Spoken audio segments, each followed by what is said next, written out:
So sieht es hier bei uns heute Morgen aus. Herzlich willkommen hier auf meinem Kanal zu einem neuen Video.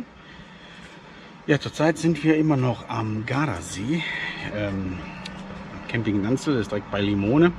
Ja, heute haben wir vor, mit der Fähre rüber nach Malcesine und dann auf den Monte Baldo und eine kleine Wanderung machen. Es ist sehr warm und ja, wir wollen halt nur eine kleine Runde machen, weil es doch sehr anstrengend ist bei den Temperaturen. Also, wenn ihr Bock drauf habt, begleitet uns. Und ansonsten sehen wir uns dann gleich. Tschüss, ciao.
so